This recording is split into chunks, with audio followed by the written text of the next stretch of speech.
आणि या सकल विश्वाची पोकळी निर्माण झाली. पश्चात विश्व निर्माण करणाऱ्या जगत जेत्या भगवंता या चरणी शतशः प्रणाम, शतशः प्रणाम. या पवित्र अशा ब्राह्मण कुळात माझा जन्म झाला. पश्चात पिता अदिती माता यांच्या सेवेतून आम्ही मोठे झालो. पिताजींचे शब्द बाळसुरेश बाप सवाई बेटा हो, हे त्यांचे शब्द सत्य नवखंड पृथ्वी द्वासमती म्हणजे पवित्र अशा काशीच्या ठिकाणी शतयज्ञाची सांगता केली. म्हणून आमच्यातून 99 यज्ञ पार पाडले गेले.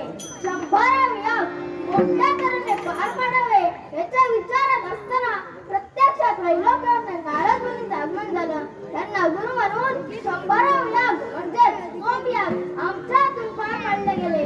त्याचं पुण्य आमच्या पदरी पडताच क्षणी प्रत्यक्ष स्वर्गातून पुष्पवृष्टी आमच्या आणि तीन प्रमुख देवांच्या म्हणजे ब्रह्मा विष्णू महेश त्यासाठी जर कोणी दर्शन देऊन मना म्हणाला धन्य धन्य आहे. सुरेश आणि हे देवतांचं अमरावती राज्य 14 मंत्रापर्यंत उपबक्षीस असं आतापर्यंत सुरेश या नावाने ओळखत होतात.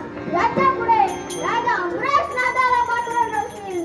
त्याच दिनापासून साऱ्या 33 कोटी देवांना न्याय देण्यासाठी मी तत्पर राहिलो. असे जरी असले तरी यावेळी साऱ्या देवतांची संपत्ती या सागरात सृष्टी आली. त्याची बाहेर काढण्यासाठी देव दानव मिळून सागराचं मंथन करून ती 14 रत्ने पुन्हा प्राप्त केली. त्यातील प्रमुख मानली जाणारी 4 रत्ने कोणती असतील? पारिजातक, ऐरावत, रंभा, अमृताची रत्ने. त्याचा सांभाळ करण्यासाठी माझ्यापाशी देण्यात आले. असे जरी असले तरी या रत्नांच्या लालसेने खरं तर वृंदावनातील दानव नाही तर खरं तर तपस्वी ऋषींनी या अमरावतीवर आक्रमण केले. पण या सगळ्यात देवतांची संपत्ती रक्षण करता याला स्वतःचा प्राण गमवावा लागला. हे देवा, हे सर्व कुणामुळे घडते? हे सर्व तुझ्यामुळेच घडते. तुझी अशीच कृपा मधुर राहू दे. या इच्छेशिवाय येथील झाडाचे पान हवेचा कण हलू शकत नाही. एवढी तुझी किमया आहे की तू ज्याला जन्म दिला त्याच्या वाटणीपासून त्याला अगोदरच केला आहे. हे लीलानाथी परमेश्वरा, तुझं गुणगान गावं तेवढं थोडं आहे. हे करुणा करा सर्व साक्षी परमेश्वरा.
Oh,